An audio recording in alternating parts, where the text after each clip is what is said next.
Haleluya. Amazina ni Mutiyemungu Eugenie.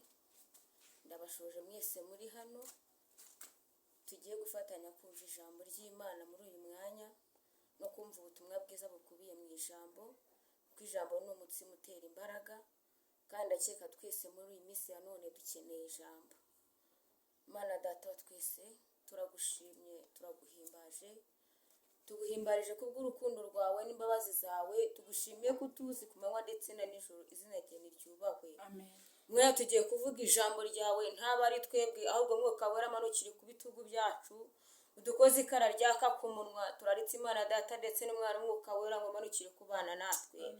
Uraryumva arwaye azakire mu izina ryawe Yesu Kristo. Wari ubashye abohoke, wari warabuze ibyiringiro yongeye kumva asubijwemo ibyiringiro mu izina ryawe Yesu rifite imbaraga. Reka ugomeze kutwagura mu by'umubiri ndetse no mu mwuka, kandi nyiringa Imana itubere inkingi y'imitima, ntice mu gutwi ngo rihingukire mu kundi, ahubwo ridukomeze ritwambutse mu rugendo rwacu rwa buri munsi.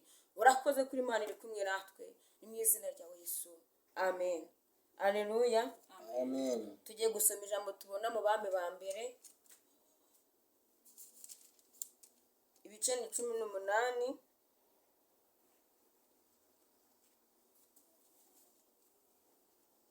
Turahera ku murongo wa 36,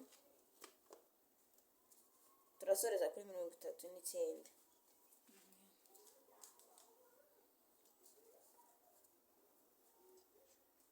Aravuze ngo nuko agejeje igihe cyo gutamba igitambo cya nimugoroba, Eliya umuhanuzi yegerera igicaniro aravuga ati, Uwiteka Mana ya Aburahamu na Isaka na Isiraheli, uyu munsi bimenyekane ko ari wowe Mana mu Bisiraheli, kandi ko ndi umugaragu wawe, nkaba nkoze ibyo byose kubw'ijambo ryawe.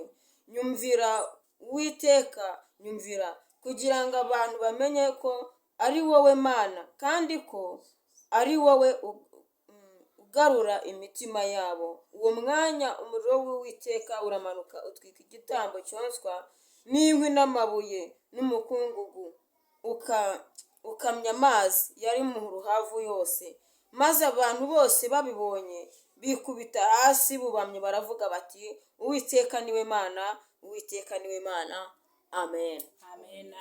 Haleluya. Amen. Ahangaha ni igihe Eliya yaragiye gutanga ibitambo ari kumwe n'abahanuzi ba Bayali, ngo barikebagura kugeza ubwo Elisa byageze nimugoroba bakiri kwikebagura, bagitegereje kumva imana zabo zivuga. Ariko kubera ko imana zabo zari Bayali, ntizari kuvuga, ntizananyeganyegaga. Ariko Uwiteka yari ari muri Eliya, ari yarangije aravuga ngo Uwiteka we, ngo bimenyekane ko ari wowe Mana. Imana iriyerekana, ngo uwo mwanya umuriro w'Uwiteka uramanuka utwika igicaniro. Abantu bose bikubita hasi bomye baravuga ngo Uwiteka niwe Mana. Natwe hagira ibyikubita imbere yacu, ibi bitugoye ni byinshi, intambara zitugoye ni nyinshi, ariko Uwiteka bimenyekane ko twasenze Imana, mu banyamahanga bimenyekane. Ubwo benshi baba bavuga ngo ntidusenga, ariko bizamenyekane ku misozi tugiye dutuyeho, bimenyekane ko twasenze Imana kandi ikora. Aho bari bagutegeye ntaba ariho bakubonera. Haleluya. Imana ihindura izindi nzira, kuko ijambo ryawe ngo bazadutegera mu nzira imwe, ngo ariko we ngo azabatatanya anyuze mu nzira 7. Uyu mwanya wa none rero Uwiteka abatatanyirize mu nzira 7, kugira ngo izina ry'Imana rihabwe icyubahiro, buri muntu wese amenye ko twasenze. Niba arwara uburwayi avuga ngo uburwayi bwamwiziritseho, Uwiteka Imana bimenyekane ko ari Imana ikora, uburwayi bukire. Ni abantu bari baragufasheho ijambo bongere baryambuge, ubone gushima Imana, uvuge ngo ndashima Yesu wankijije uburwayi. Najama Imana ivuga ngo rihere uko byagenda kose, riratinda ariko rikaza. Icyo nzi cyo icya mbere ni ukubaha Imana tugakiranuka, ibindi ni iby'Uwiteka. Nta kintu na kimwe Imana ikorera guhomba. Hari igihe warwara ariko hari ishuri Imana ikunyujemo kugira ngo ubanze wige iby'uru rugendo, kuko n'abatubanjirije barageragejwe, bararwanyijwe cyane.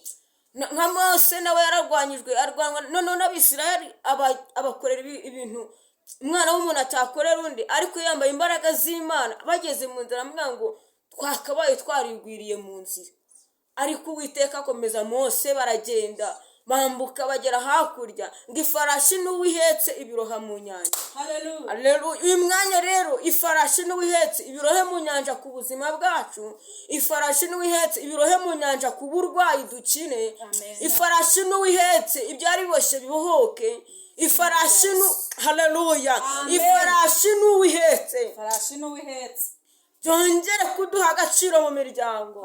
Ifarashi n'uwihetse Imana yongere kuduhoza amarira, kuko yabiroshye mu nyanja. Imana ishimwe. Bari bafite kurira, bari barabuze kwihangana, ariko ifarashi n'uwihetse ibirohe mu nyanja tubona amahoro mu mitima. Imana amahoro itugirire neza. Niryo jambo ryari riri kumfasha. Mana turagushimye, tugushimiye neza n'urukundo rwawe, tugushimiye ko uri umunyembaraga, ntawaguhungiyeho ugeze akorwa n'isoni. Uri igiti cy'inganzamarumbu, uri ubwugamo bw'umugaru. Kuba twaragukurikiye nta gihombo kirimo, turabigushimiye Mesiya. Wadukunze tutabikwiriye, utwemera tudakwiriye kwemerwa. Imiryango yadutaye uradutoragura, dukomeza. Haleluya. Benshi baratubwira ngo baturi inyuma, ariko urazwe tuvuga ngo turi imbere. Ngo nahataringaniye uharinganize, warangiza ukaharinganiza. Byari bimeze nk'imisozi ukabiritura. Haleluya. Bari barabuze urubyaro bakarubona. Imana ishimwe. Ndagushimiye Uwiteka Imana Nyiringabo, komeza kuganza hagati yacu. Bwiza bwawe bukomeze gukayangana. Buri muntu wese abone neza yawe, buri muntu wese yongere kumva abohote, kuko utubwira ngo ifarashi n'uwihetse biroshye mu nyanja.